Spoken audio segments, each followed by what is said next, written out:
Bill O'Reilly, welcome to the Takeout. It's good to see you. The book is Confronting Evil. As you know, evil both fascinates and horrifies the human mind. This is kind of a study of that. Is there a common thread you'd like my audience to know about when you think about and when it thinks about large-scale evil? There are a few threads, Major. A book takes a year for me to research and write. About a year ago, I said to myself, you know, evil is rising in the United States and around the world. Two things are driving that: Putin and Donald Trump, and the reactions to both men. And I said, you know, we're in an age now which is not quite akin to the 1930s, when evil just got out of control because of the Great Depression. And you saw the rise of the dictators, Mussolini and Hitler and Tojo and Franco, and 100 million dead after World War II. We're not close to that. But what's happening in the world is a rise in evil. So let me profile 15 of the worst, all right, and link them into today. All of them are linked to today. What they did, even as far back as Caligula and Genghis Khan, what they did affects how we live today. So that's how the book came about. And when you say we are at a point like the 1930s, what are the similarities? What are the important differences? Well, social media is the big difference. Obviously, evil can exist now in a very dark place when that option did not exist before. And the evil on display in Nazi Germany, for example, was, you could see it right on the street. Guys in the brown shirts walking around, beating up people. You can see all that. We have a silent evil now, where horrible individuals gather together and do horrible things in cyberspace.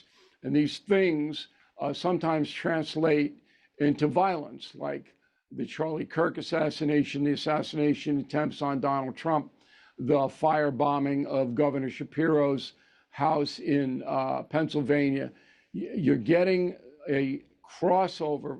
The mentally ill people are being spurred on by the social media. That is new. But the concept of evil, which in the definition is important, evil is when a human being, all right, hurts another human being for no reason and enjoys it. They live for it. They like to see people in pain or in death or whatever it may be. That's evil. In the Catholic Church, it's defined as a mortal sin. Right. And all throughout history, good people have been charged with trying to stop evil or diminish it. The obligation. Yeah, but that is now not as intense as it used to be. A lot of people looking away. A lot of people don't want to have anything to do with it. It's not my fight, whatever it may be. I'm creating a bubble world. I can live in the bubble world, and I don't want to hear about it. That has enabled and empowered evil. Contextualize what you just said, Bill, in the context of the assassination of Charlie Kirk and then what has now begun to filter through America, which is people posting about that on social media, losing their jobs either in the public or private sector, and a conversation about what does that mean and what are the limits there, either in what you express or what you can be penalized for expressing. In the public arena, you cannot practice hate speech. That's what it comes down to. So you can't threaten anybody. You can't say, I'm going to, kill you and your family. That doesn't come under the First Amendment. There are statutes almost everywhere to prevent that kind of a thing. That's what you saw in the aftermath of Charlie Kirk. That the people who despised him, mostly on the radical left, were pleased that he was dead and that his widow and children lives are altered forever in a very negative way. That made them happy. Now, I chalk that up as mental illness. That doesn't excuse it, but I don't know anybody who was happy. In my world, I mean, I'm selective on who I associate with, but I don't know anybody like that. And I don't go on the internet or social media. That's not where I am. I'm a Luddite. I wouldn't know how to get there. Okay? Right. But when I saw it from a guy like Stephen King, I mean, here's a man who's very accomplished, and he's coming out and he's saying, well, Charlie Kirk wanted to stone gay people to death. Well, Charlie Kirk never said that. And why would you even bring that up in a terrible aftermath of this assassination, Mr. King? What's wrong with you? So a corporation or any institution has an obligation to its employees and its customers not to accept that kind of behavior. And so people lost their jobs, and you know, I don't want the witch hunt. I wrote Killing the Witches. I don't think the witch hunt gets you anywhere. But if people are going to go out and they're going to practice hate speech in a public arena, they're going to pay a price. Bill, you said at the top of this conversation, two things are going on in the world right now. One is Putin, and one is Donald Trump and the reaction to Donald Trump. Walk me and my audience through what you mean by this thing going on in the world, Donald Trump and the reaction to him. Well, Donald Trump's a very complicated guy, and as you know, I've known him for 35 years. I got summoned last week to Yankee Stadium for the 9/11 game to talk with the president, which is always, you know, flattering to me. I've been summoned by 4 presidents. You probably have more on No, your I resume don't, than I Bill. do. No, I don't. But you know, Yeah. when any president asks you as an American citizen to come and have a conversation, you come and have a conversation. You come and have a conversation, absolutely. Right. And the conversation was about Charlie Kirk and separately Putin. And I don't know whether you know this or not, but I traveled to Beijing in May at the behest of the Chinese government to talk about détente between the United States and China. And the reason they wanted me to do that, I paid my own way and everything like that, was they watched me on YouTube. And then they'll have access to President Trump, and they know that we have discussions. Now, and discussions are private, but I can tell you that Donald Trump felt very deeply about what happened to Charlie Kirk on a number of different ways. But the primary way, and you can read my column on BillO'Reilly.com, I spell it out in more detail, is that Trump identified with that because it happened to him. And it was like a reoccurring nightmare that came. And he's not an emotional man, Donald Trump, but he was trying to process how to position, in lieu of what happened to him, going forward with Mr. Kirk. And I offered him my opinion. He asked. I don't give my opinion unless asked. Okay. On Putin, it's a different situation, because I know Putin's a psychopath, and I predicted very early on. You may remember an interview I did with Donald Trump. I do. Soon after, when I told him face to face that Putin is a killer, and this was going to be a problem. And that was, 12 years ago? Yep. And then candidate Trump brushed it off, said, well, they're not killers.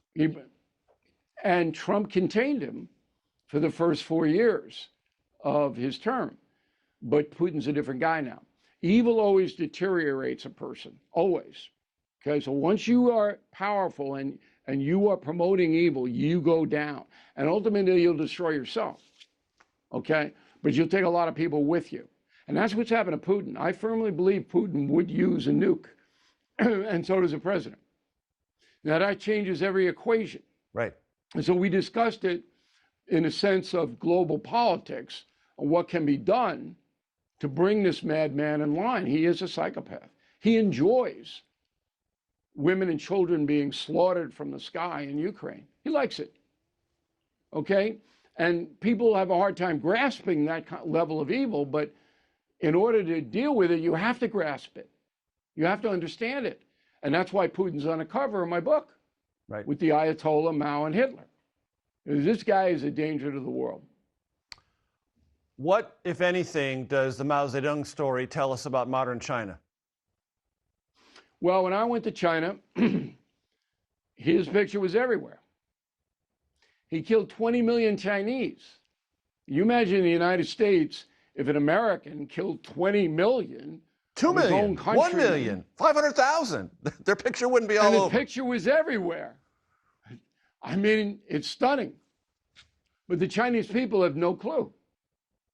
They don't know that happened. That's forbidden territory.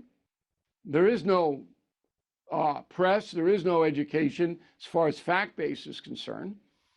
He's the founder of the Communist Party. We love him. But the current Chinese leadership, in my opinion, and I know them, they're not at that level. And in the United States and Americans don't understand what the Chinese are all about. And that's why I was summoned over there, because I do. And it was a meeting with 13 Politburo members. And they asked me, well, if we do this, what President Trump going to do? And I told them, you know me, I'm not a diplomat. Right. It's lit it right out. This is what's going to happen. And then, of course, I debriefed the president when I came back. And I told the Chinese I was going to do that. I said, don't invite me, because everything that we say in this room is going to go back to the president of the United States. And they were okay with it. Bill, you mentioned no facts in China. How about in America? Do we live in a fact-rooted America? No. We have the United States of propaganda now. Yeah, I mean, some of us, Major, and I'd put you in that category, and I'm not kissing your butt or anything. I've known you for a long time. Some of us really want to know what the truth is, but a lot of us don't. And I'm talking about media people now. And a lot of media people sell out for the money. So that you're told what to say, and they say it. They're little parrots. And that's gotten worse and worse and worse, by the way. So they go on, they go, okay, now what's the line today? What am I supposed to say? And then they spit it right out at you. And it's hard for Americans, being so busy and raising families and working and all that, to cut through all that fog, all that propaganda. And they hear stuff and they read it on the internet, and they a lot of it just accept it as truth. And that's very distressing to me. But I'll tell you what, it's an upside for O'Reilly. All right, my operation is the most successful independent news agency in the world based on revenue. And I've been able to be that because I don't do that propaganda stuff. I'm not an ideologue. I don't favor anybody. I try to do what's right for the country and back it up with facts. And that's really worked for us. But I'd say most people, they kind of live in a delusional world, and then they buy into certain ideologies, whether it's MAGA or progressive left, and you hard time blowing them out of there. In terms of phraseology and definition, Bill, is there a practical and important difference between the left in America and the radical left? Yeah, there's a difference, but you don't hear from the moderate left, because all the money and all the amplification is on the radical left. So the big Soros money and the big dark money going in, they're not going to agencies that are traditionally liberal. They're going to, let's blow it up. And then that's amplified on social media. They want clicks. Well, who's going to get the clicks? The people that are saying the most outrageous stuff. And it works on the right too. But the right doesn't have the centrality that the progressive left has. And plus, you got 5 networks that are sympathetic to the progressive left, and 1 network that's sympathetic to the traditional conservatives. So you're heavily outnumbered there as well. You have a contents page, as every book does, and there were 3 that jumped out at me, because there is a kind of comforting American notion that we are a flawed people, but we've never been an evil people. But there are 3 American institutions or Americans in your book: the slavers of the coast off New Orleans, Nathan Bedford Forrest, and the robber barons. All, from your orientation, purveyors of unforgivable evil. I think that's accurate. Slave trade is the worst thing that ever happened in the United States by far. And the 2 guys who ran it, we profile. One lived in Virginia, the other in New Orleans, became the richest men in the world. And they knew exactly what they were doing. And they didn't care. They didn't care to tear families apart. They didn't care if you or hanging the slaves from a tree. They didn't care as long as they got paid. So we go through that step by step, and where do you see how it worked? On the robber barons, I included that chapter because of Teddy Roosevelt. I want to put some good in the book, unrelenting bad, right. Some good.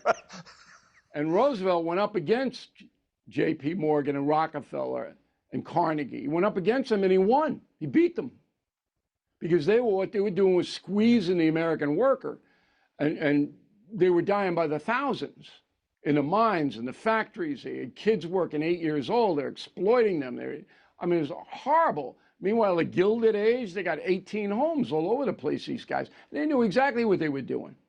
Rockefeller was freezing people out of their homes so he could boost the price of oil artificially. Come on. And that's not taught in school. We are a noble nation. There's no doubt in that. We free billions of people. But those things, and then Nathan Bedford Forrest, one of the biggest war criminals of all time, the Confederate general, who founded the Ku Klux Klan. And again, you go Nathan Bedford Forrest, they're like statues of them in places. Right. It's crazy because people don't know. So my job as a journalist historian is to shed, to tear down the shroud. I don't want Americans to be like the Chinese, that they don't know anything. All right, we need to know as much as possible. And that's why we're the best-selling nonfiction authors on earth. Right. With the Killing books and now the Confronting books. 19 #1 bestsellers. That is a formidable record. On the slavers, the reason I thought that was so important is you were not talking about the transshipment. You were talking about what had already been outlawed, which was the importation, but the trade of enslaved Americans who were here, which is a part and a dimension of that story, much of which is not taught in schools, but that is really not taught. And I thought you admirably brought that to the surface. Thank you. I appreciate you reading the book because a lot of interviewers don't. You know the phrase up the river? Yeah. The cliche? Well, that's where that came from. Yeah. Because when you were sold in New Orleans, you went up the river, the Mississippi River, to whatever plantation bought you. And the real devastation, and again, it's in play to this day in America. So the 1619 stuff, they're on the wrong track here. They've lost it, okay? But the devastation that slavery cost the African American community still lingers.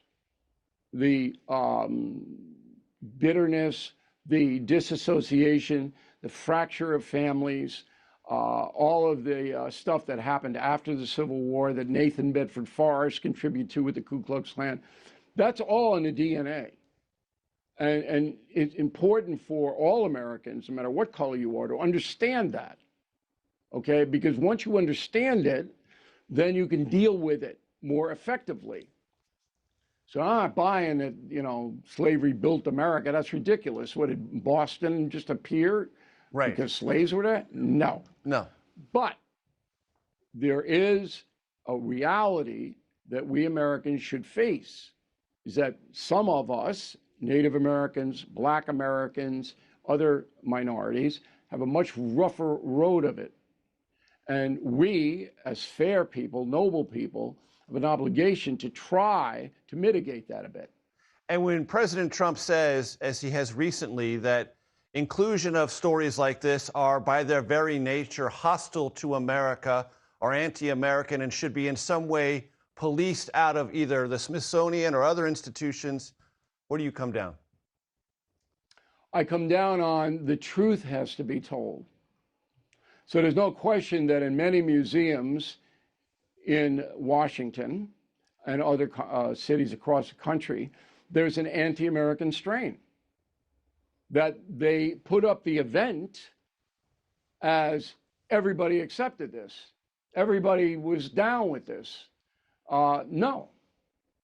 1 million Northerners were killed or severely wounded trying to free the slaves. Right. What Trump wants and I know this because I talk to him about it all the time, the history of it, is a balance. He doesn't object to telling Americans the truth about their country, but he wants the whole truth, not just a ideological presentation like 1619. You don't want that. So I think he's got a valid argument, but it depends on what the policy is you're talking about. You want me to give you a real contemporized view of this for your Please. CBS audience? Please. Donald Trump has the power to put troops on the streets of Chicago, Memphis, whatever other city he wants. And the Supreme Court will rule that way because of what U.S. Grant did. U.S. Grant, after Andrew Johnson, one of the worst presidents ever, ignored the brutalization of blacks after the Civil War, totally ignored it. Yep. Okay. Grant came in and said, you know what? We got to stop this. He sent federal troops to South Carolina, didn't ask permission, Right. to wipe out the Klan. And they did. And they did it under the banner of public safety. The same banner that Trump is using to stop this horrendous violent crime in Chicago. Now, he hasn't sent them there yet because they don't want to be reversed by the Supreme Court with posse comitatus. So they're trying to get in. But theoretically, he has the power to do it based upon what happened to the Klan and U.S. Grant.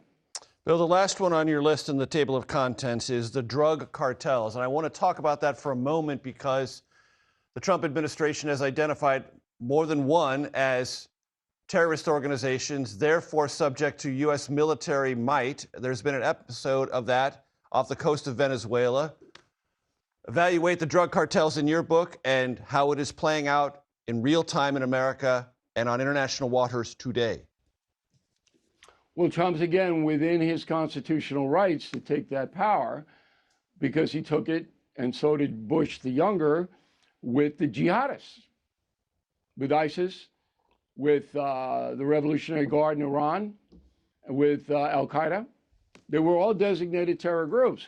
Boom, if you read my book, Killing the Killers, as soon as that happened, the jihad was on the run. And Obama and Trump wiped them out, not completely, but about 90%, using that law that they were designated terror groups. Well, what's the difference between ISIS and the drug cartels, which are killing millions of people all over the world? Millions, way more than the jihadists kill. And the government of Mexico and Venezuela and Colombia, Ecuador, Honduras, they're not going to stop it. They're not going to stop it. Some of those countries don't even try. Some of them are in business, Honduras and Venezuela, with the cartels. So what are we supposed to do? Let this happen? I suggested to Donald Trump in his first term that he was reluctant. Nobody believed. I was having dinner with him in Mar-a-Lago. I go, you gotta get these guys. Obrador is not going to do it in Mexico. He's not. He's afraid of them, and he was, and so was Sheinbaum. Okay, you got to do it. Just slap the designation of terrorist groups. Bang, take them out. All you have to do is take out 4 or 5 of them, and the rest will just go into the woodwork. Okay, and he didn't want to do it. Trump goes, I don't want to, be insulting for the country. And I said, how many dead people you got to have here? And now with the fentanyl and all that. So I think Donald Trump's instincts are not to over-explain. So right. A lot of people don't know why he's doing what he's doing. Right. But he's on the right side of the court on these things. I don't think he's going to be overturned. There is a reason Bill O'Reilly and his co-author Josh Hammer have so many #1 bestsellers, and Bill has explained it to us and shown us why in this half hour. Bill, it's always a pleasure. Thanks for joining us. I appreciate it. Thanks for having me in, Major. Very kind of you to do it.